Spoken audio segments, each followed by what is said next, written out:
ஒரு ஆசாரியன் அந்த வழியாக வருவான் ஊழியத்தை முடிச்சுட்டு. உடனே அவர்கிட்ட வந்து ஏதாவது அப்பம் கிடைக்குமான்னு கேட்பான் தாவீது. உடனே அவன் சொல்லுவான், நீ வந்து ஸ்திரீகளோடு சேராதிருந்தால் நான் உனக்கு கொடுக்குறேன். ஓகே, அதுன்னு அடுத்து வாலிபர்களோடு சேராதிருந்தால், ஹலோ, அது என்ன வாலிபர்களோட? சில நேரம் தேவையில்லாத கேயாசி ஐக்கியம் இருக்குமானால், கேயாசி ஐக்கியம் இருந்ததுனால தான் 2 ராக்கள் 4ஆம் அதிகாரத்தில் சூனேமியால் செத்து போய் சூனேமியாளுடைய மக செத்துட்டா. சூனேமியால் ஓடி வரா, எலிசா எலிசான். உடனே கேயாசி, ஏய் அவர் சன்னியாசியா இருக்காரு, அவரை ஏன் தொடர, ஓரம்போ. உடனே டேய் அவளை டிஸ்டர்ப் பண்ண, அவளை கஷ்டப்படுத்தாத கேயாசி. ஏதோ ஒன்று நடந்திருக்கு, சூனேமியாளுக்கு ஏதோ ஒன்று நடந்திருக்கு. இந்த விஷயத்தை கர்த்தர் எனக்கு அறிவிக்கவில்லை.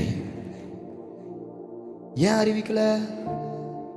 சில நேரம் பொருளாசை கொண்ட கேயாசி பக்கத்தில் இருந்தா கூட வெளிப்பாடு வராது பாஸ்டர். சில நேரம் பொருளாசை தேவையில்லாத பாஸ்டர்ஸ்.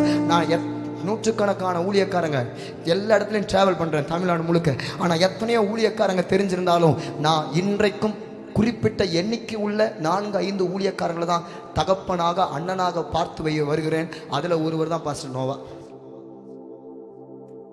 4ஆம் அதிகாரத்துல பிள்ளை செத்து போனத எலிசாவுக்கு ஏன் ஆண்டவர் சொல்ல?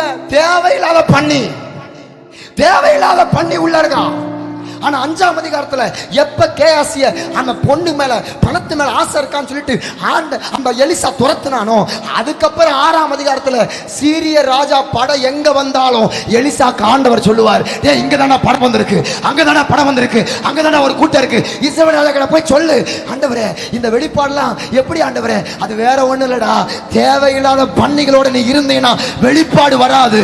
ஆனா பரிசுத்தவான்களோட பரிசுத்த ஸ்தலத்துல உட்கார்ந்து ஜெபிச்சேனா வெளிப்பாடு மட்டும் இல்ல, வெளிய தேசம் எங்கும் நான் உன்னை பயன்படுத்துவது பயங்கரமா இருக்கும்.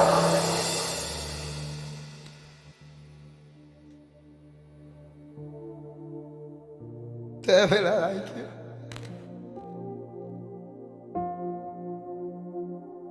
சில நேரம் நான் கூட வாலிப வயசுல சில நண்பர்களை நம்பி, ஆனா உங்ககிட்ட இருக்கிற எல்லா சரக்கையும் அவன் எடுத்து வேற விதமா சித்தரிச்சிருவான். அப்படி அநேக நண்பர்களால் நான் ஏமாற்றப்பட்டிருக்கேன். சில நேரம்